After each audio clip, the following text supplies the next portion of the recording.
देखिए, जब भी भारत के महान शासकों राजाओं की बात करी जाती है तो सबसे पहला नाम महाराणा प्रताप जी का निकल के आता है। ये इतने नीडर, कट्टर और सिद्धांतवादी थे कि इनके दुश्मन दूर से देख के ही बौखला जाते थे। आखिर कैसे महाराणा प्रताप जी ने 1 लाख की मुगल सेना को चंद ही घंटों के अंदर मिट्टी में मिला दिया? आखिर क्यों अकबर उनके सामने जाने से भी डरता था? किस तरह चेतक का पैर कटने के बाद भी उसने महाराणा प्रताप जी को युद्ध से बिल्कुल बाहर सेफली निकाला? और क्या हल्दी घाटी के युद्ध की हम लोगों को जो कहानियां सुनाई जाती हैं, क्या वो एक्चुअली में सही भी है या फिर नहीं? तो आइए आज की इस वीडियो के अंदर हम लोग इसी रियलिटी को जानते हैं और जानते हैं महाराणा प्रताप जी के कुछ ऐसे किस्सों को जो कि आपने शायद ही कभी सुने हो।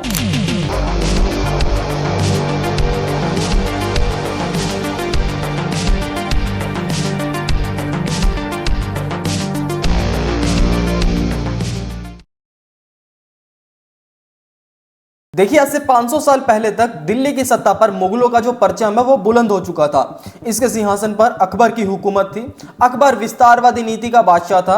शुरू से ही अकबर ने आसपास के जो राज्य थे उसमें अंडर लाने का काम शुरू कर दिया था। स्टार्टिंग में जीतने के बाद पश्चिम अभियान में, उसके बाद राजपुताना पर अपना जो मुगल ध्वज था वो पूरी तरह से लहराना चाहता था। और इसी के तहत सबसे पहले राजपुताना में आमेर रियासत ने अपनी पगड़ी उतार अकबर की बादशाहत को कबूल कर लिया। पहले तो बाकी रियासतों ने आमेर को मुगलों को स्वीकार करने पर धिक्कार किया, लेकिन उसके बाद धीरे धीरे जो बाकी की रियासतें थी राजस्थान की, उन्होंने भी अकबर के अंडर जाना शुरू कर दिया था। देखिए, जब बड़ी बड़ी रियासतें अकबर के सामने अपना सर झुकाने में लीन थी, वहीं दूसरी तरफ मेवाड़ अपने स्वाभिमान की वजह से पूरे दुनिया भर में फेमस हो चुका था। और देखिए, इस समय पर राणा उदय सिंह का शासन हुआ करता था। इन्होंने किसी के भी अंडर आने का जो न्योता था उसको स्वीकार नहीं किया था, बल्कि इन्होंने खुद अकबर को एक पत्र भिजवाया जिसके अंदर कहा कि राजा सिर्फ हमारा एक ही है, वो है एकलिंग जी। लेकिन फिर भी अकबर ने राणा उदय सिंह जी पर भारी दबाव बनाना शुरू कर दिया। आसपास के राजाओं को उदय सिंह के पास भेजना शुरू कर दिया। और ये जो दिन थे ये धीरे धीरे करके इन्हीं परिस्थितियों के अंदर निकलते जा रहे थे। लेकिन एक दिन अचानक से बिजली गरजने लगी। पूरा का पूरा मौसम ठंडा हो चुका था। और इसी बीच राणा उदय सिंह जी की सबसे बड़ी महारानी जयवंता बाई ने एक लड़के को जन्म दिया। मजबूत बदन, बड़ी आंखें, हंसता हुआ चेहरा, बड़ा प्यारा लग रहा था। राणा उदय सिंह जी ने महल की औरतों से अपनी रानी के बारे में पूछा। तभी पाले की दासियों ने का जवाब दिया, शेरनी ने शेर को जना है। नीले घोड़े असवार म्हारा मेवाड़ी सिरदार राणा सुनता ही जा जो जी। उदय सिंह जी अपने लड़के को पाकर काफी ज्यादा खुश थे। जब वहां के सरदारों ने पूछा कि कुंवर जी का नाम क्या रखा जाएगा, तो उदय सिंह जी शांत होकर बोले, जिस तरह सूरज अपनी चमक से धरती को रोशन करता है, उसी तरह मेरा पुत्र अपने शौर्य के प्रताप से मेवाड़ को रोशन करेगा। इसका नाम प्रताप होगा कुंवर प्रताप सिंह सिसोदिया। हुक्म बचपन से ही बहुत शक्तिशाली, महान और होशियार थे। उनको शस्त्र चलाने में बड़ा मजा आता था और छोटी उम्र के अंदर ही ये सभी के चहीते भी बन गए थे। मतलब हर किसी के लाडले थे हमारे हुक्म। बचपन में ही अफगानियों की फौज पर धावे बोलने शुरू कर दिए थे और मेवाड़ से होकर गुजरने वाली मुगल सेना पर भी गुलाल से हमला कर देते थे। और इन्हीं सब कारनामों को देख सभी को यही लगता था कि महापराक्रमी योद्धा बनेंगे ये एक दिन। फ्यूचर में महाराणा प्रताप जी मेवाड़ के राणा भी बनेंगे। लेकिन उदय सिंह जी की कई रानियां थी, उनसे उन्हें 33 संतानें थी। लेकिन उदय सिंह जी की सबसे प्रिय रानी जो थी वो थी धीर बाई साहब। इनकी बात को राणा जी कभी भी मना नहीं करते थे, इनकी बात को सबसे अधिक महत्व देते थे। इनके कहने पर राणा जी ने इनके जो लड़के थे जगमाल, उनको मेवाड़ का भावी राणा घोषित कर दिया। अब देखिए, पुराने शास्त्रों के हिसाब से अगर मैं आप लोगों को बताऊं तो सबसे जो बड़ा लड़का होता है उसी को ही राजगद्दी सौंपी जाती है, उसी को ही अगला राजा बनाया जाता है। लेकिन यहाँ पर राणा जी ने खुशी खुशी अपने भाई जगमाल को राजा बनने का जो उनको न्योता दिया था उसको जाने दिया कि हाँ, इनको ही राजा बनाया जाए। और अपने पिता की बात मानते हुए बिल्कुल खुश थे वो। और प्रजा भी उदय सिंह जी के इस फैसले से काफी ज्यादा नाखुश थी। और उसके बाद राणा जी की तबीयत भी धीरे धीरे काफी ज्यादा बिगड़ने लगी और सन 1572 आते आते उदय सिंह जी का स्वर्गवास हो गया। इस समय सभी लोग उपस्थित थे, साथ ही कुंवर प्रताप सिंह जी भी यहाँ पर थे, पर जगमाल इस समय वहां पर नहीं था। जगमाल इस समय उस राजमहल के अंदर बैठ के अपना राज्याभिषेक करवा रहा था। ऐसी स्थिति में जगमाल के यहाँ उपस्थित न होने पर गोंगुदा की पहाड़ियों पर रक्त से मेवाड़ के असली हुक्म श्री कुंवर प्रताप जी का राज्याभिषेक कर दिया गया। सरदार रावत कृष्णदास चुंडावत ने कुंवर प्रताप जी के कमर में तलवार बांधते हुए ललकार लगाई, मेवाड़ मुकुट केसरी श्री कुंवर प्रताप सिंह आज से मेवाड़ के राणा हैं। और यहीं से हुक्म अपने सरदारों के साथ कुंभलगढ़ की तरफ कूच कर देते हैं। हुक्म के आने की खबर सुनकर जगमाल वहां से पूरी तरह से भाग जाता है और अकबर की शरण में जा पहुंचता है। जिसके बाद 1573 को कुंभलगढ़ की राजगद्दी पर वीर शिरोमणि महाराणा प्रताप जी का विविध रूप से राज तिलक कर दिया जाता है। ये महावीर जिन्हें पूरी दुनिया में मेवाड़ मुकुट हिंदू व सूरज के नाम से नवाजा। हुक्म दुश्मन को एक ही बार में घोड़े समेत पूरी तरह से काट डालते थे। हुक्म का नाम सुनते ही दिल्ली पूरी तरह से कांप जाया करती थी। 72 किलो का भाला, 81 किलो का छाती कवच और 208 किलो के आर्मर के साथ हुक्म जंग में जाया करते थे, जिन्हें देख दुश्मन अपना रास्ता पलट लेता था। अब देखिए 28 फरवरी 1572 को महाराणा प्रताप जी ने यहाँ की राजगद्दी संभाली। उस समय मेवाड़ के जो शाही खजाना था वो पूरी तरह से खत्म हो चुका था। यहाँ की जो हालात थी वो पूरी तरह से बिगड़ी हुई थी। राणा उदय सिंह जी के समय मुगलों से हुए युद्धों की वजह से पूरे के पूरे जो हालात थे वो बेहाल हो चुके थे और चित्तौड़ के एक बड़े हिस्से पर भी मुगलों का शासन हो चुका था। गद्दी संभालते ही हुक्म ने सभी सदस्यों को बुलाया और रघुकुल मान सदैव ऊंचा रहेगा, मेवाड़ की छाती पर लहराता ध्वज मेरा कलेजा चीर देता है, मैं शपथ लेता हूं मेवाड़ को पूर्ण रूप से स्वतंत्र करवाऊंगा, मैं चुप बिल्कुल नहीं रहूंगा। ये उन्होंने कहा वहां पर। इसी बीच वो भीलों के गांव जाते थे। वहां पर उनके जो लोग थे उनको सेना में जोड़ने का काम करते थे। साथ ही लोहारों को हथियार बनाने का काम सौंप दिया गया। सभी तैयारी करवाना शुरू करवा दिया था और ये खबर पहुंच जाती है सीधे ही दिल्ली अकबर के पास। वो अपने दरबार के सबसे चालाक दरबारी जलाल खां कोरची को मेवाड़ भेजता है, लेकिन अधीनता की बात सुन हुक्म ने तभी उसे वहां से रवाना कर दिया और ठीक इसके 1 साल बाद आमेर के राजा मान सिंह को हुक्म के पास भेजा गया। अब देखिए, जैसा कि मैंने आपको स्टार्टिंग में कहा था कि सबसे पहले जो रियासत थी वो आमेर की गई थी। आमेर के जो राजा थे वो मान सिंह जी थे, तो वही सबसे पहले अकबर के अधीन गए थे और महाराणा प्रताप जी ने पूरी अच्छे तरह से जानते भी थे।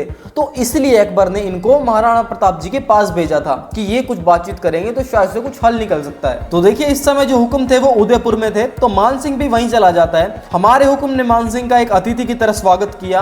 वो उदय सागर झील तक भी उनको लेने के लिए गए थे और ठीक इस झील के सामने वाले टीले पर मान सिंह के लिए दावत रखी गई थी। खाना तैयार होने पर मान सिंह को बुलाया गया और हुक्म ने अपने बेटे अमर सिंह को अतिथि की सेवा में लगा दिया था, पर हुक्म खाने के लिए नहीं आए। जब मान सिंह ने पूछा तो अमर सिंह ने कहा कि पिताश्री का सर दर्द है। तब मान सिंह ने कहा कि हम समझ गए हैं उनके सर दर्द का कारण। जब मान सिंह ने खाने से मना कर दिया तब हुक्म ने संदेश भेजा, जिस राजपूत के संबंध एक तुर्क से हो उनके साथ भला कौन राजपूत भोजन करेगा। तभी मान सिंह वहां पर गुस्से में खड़ा होकर जाने की बात करता है और जाते हुए कहकर जाता है कि अगली मुलाकात अब सीधे ही युद्ध में होगी।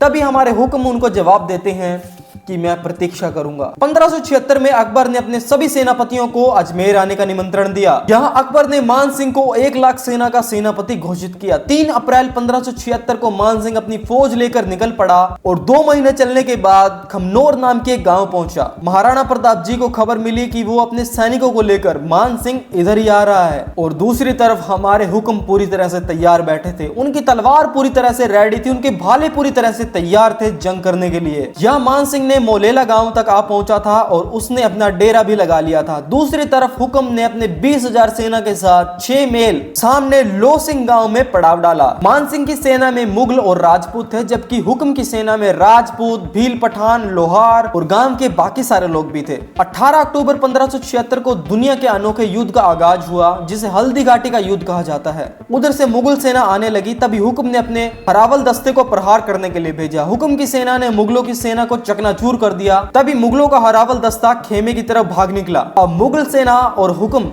आमने सामने थे। तभी हुक्म युद्ध भूमि में एंटर कर जाते हैं और पूरी तरह से दहशत का माहौल बन जाता है। मुगलों ने पहली बार हुक्म को देखा था। आज से पहले किसी भी मुगल ने महाराणा प्रताप जी को देखा ही नहीं था, सिर्फ उनका नाम ही सुना था कि महाराणा प्रताप जी के इंसान भी इस दुनिया के अंदर हैं। हुक्म की सेना ने 3 घंटों में ही लाशों के ढेर लगा दिए। घबराई हुई मुगल सेना अरावली घाटियों की तरफ भागने लगी। तभी सेनापति मेहतर खां जोर जोर से चिल्लाए कि अकबर अपनी सेना लेकर इधर ही आ रहे हैं। तभी मुगल सेना सोच में पड़ गई कि भागे तो अकबर मार देगा और अगर यहीं पर रुके तो ये राणा माह में मार देगा। लेकिन तभी महाराणा प्रताप मान सिंह को युद्ध भूमि में ढूंढने निकल जाते हैं, जिसने कहा था कि अगली मुलाकात सीधे ही अब युद्ध में होगी। तभी हुक्म ने देखा कि मान सिंह एक हाथी के ऊपर बैठा हुआ है। तभी हुक्म ने अपने बड़े वेग से चेतक के अगले पैरों को मान सिंह के हाथी के सर पर टिका दिया और अपने भाले से जोर से प्रहार किया। लेकिन मान सिंह जो था वो अपने हाथी के अंदर जो होज लगा हुआ था उसके अंदर छुप जाता है। लेकिन राणा श्री के इस प्रहार से उनका जो महावत होता है, जो हाथी को चला रहा होता है, वो पूरी तरह से मारा जाता है। लेकिन उनके हाथी के सूंड के अंदर एक तलवार लटकी हुई थी और इस तलवार की वजह से चेतक का अगला पैर कट जाता है और इस समय तक हुक्म श्री के पैरों में गोली भी लगी हुई थी, शरीर खून से लथपथ हुआ था।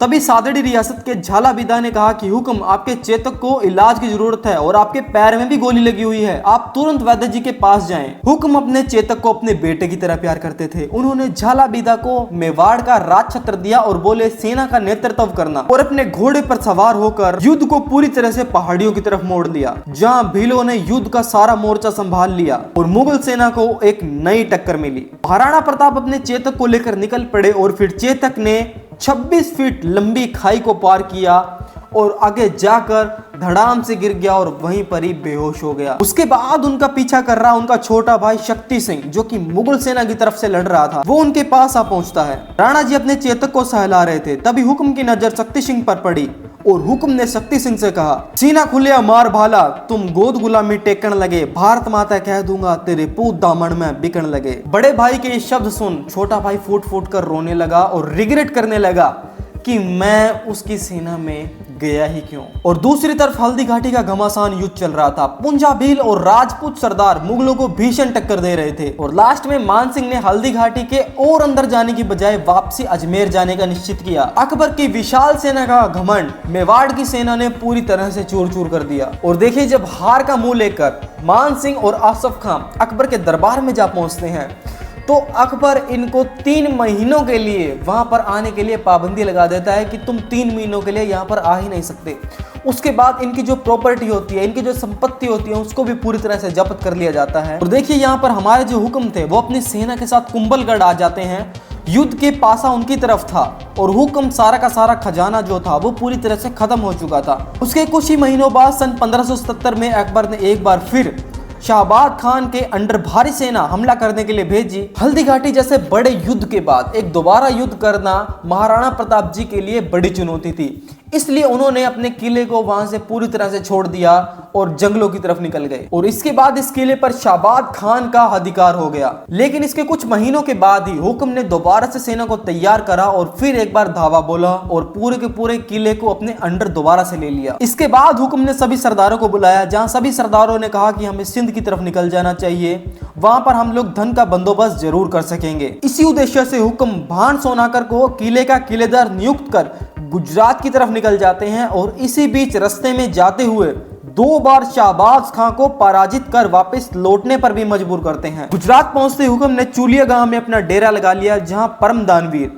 भामा शाह ने हुक्म के लिए अपना पूरा का पूरा खजाना खोल दिया। उन्होंने हुक्म को 25 लाख रुपए की सहायता दी और फिर बस हुक्म ने यही से एक और मोड़ ले लिया। वापस सिंध जाने की बजाय उन्होंने वापस मेवाड़ की तरफ जाना ठीक समझा और 1582 में दिवेर के दर्रों में बसे मुगलों पर आंधी के समान टूट पड़े, जिसके बाद वो पूरी तरह से अपने रौद्र रूप में थे। उन्होंने किले को पूरी तरफ से घेर लिया। उसके बाद वहां से कोई बच के न जाने पाए, इसलिए अमर सिंह भी वहां पर आज पहुंचे थे। लेकिन तभी अमर सिंह अकबर के चाचा सुल्तान खां पर भाला फेंक देते हैं और उनके घोड़े समेत वो उनके आर पार निकल जाता है। यहाँ 36,000 मुगल सेना ने हुक्म के सामने आत्मसमर्पण कर दिया और राणा ने वहां केसरिया ध्वज लहरा दिया। बौखलाए अकबर ने सन 1584 में जगन्नाथ कछवाहा को राणा जी को बंदी बनाने के लिए भेजा, पर वो पूरी तरह से असफल रहा और उसने हुक्म से माफी भी मांगी और बाकायदा हरजाना भी दिया। इसके बाद हुक्म ने कमल मीर के किले को भी जीत लिया। यहाँ अमर सिंह ने कमल मीर के अधिकारी अब्दुल्ला को कई टुकड़ों में काट डाला।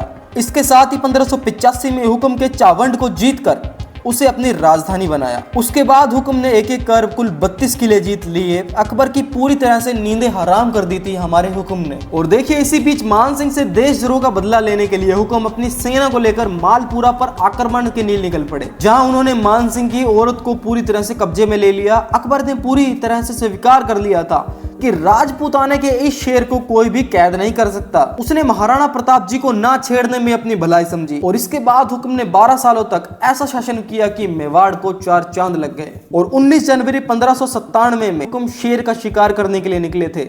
वहां बाण की डोरी को खींचते वक्त उनके पेट में लग जाती है, जिसकी वजह से उन्हें गहरा घाव हो जाता है और हुक्म देवलोक से धार जाते हैं। हुक्म श्री वीर शिरोमणि महाराणा प्रताप जी की इस अपार स्वाभिमान देशभक्ति ने हर भारतीय के मन में उनके लिए काफी ज्यादा सम्मान उजागर किया है। कवियों ने भी हुक्म की वीरता का कुछ यूं बयान किया, धर्म रहेगा और पृथ्वी भी रहेगी, पर मुगल साम्राज्य एक दिन नष्ट हो जाएगा। हे राणा विशंबर, भगवान के भरोसे अपना निश्चय को अटल रखना। अब्दुल रहीम खान खाना, जिसने अपने घोड़े को शाही सेना में भेज दाग नहीं लगवाया, जिसने अपनी पगड़ी किसी के सामने नहीं झुकाई। उनके शासनकाल में जनता को किसी से कोई भय नहीं रहा। उनकी तलवार और भाला ही उनका सच्चा साथी था। उनके दुश्मन भी उनकी वीरता के सामने नतमस्तक हो जाते थे। अतः हे राणा, जब जब भी कलम महाराणा प्रताप लिखेगी, तब तब सिर्फ महान महान और सिर्फ महान ही लिखा जाएगा। दोस्तों, ये थी हमारे महाराणा प्रताप जी के ऊपर एक हमारी छोटी सी डॉक्यूमेंट्री वीडियो। आई होप आप लोगों को मज़ा आया होगा इस वीडियो को देख के और कुछ सीखने को मिला होगा। आज महाराणा प्रताप जी की जयंती है, तो प्लीज़ कमेंट सेक्शन में महाराणा प्रताप जी के लिए कुछ लिख के जाइएगा। बाकी आई होप आप लोगों को वीडियो पसंद आई होगी। एक लाइक कर देना, एक सब्सक्राइब कर देना। मिलते हैं ऐसी और न्यू वीडियो में। Thank you so much for watching.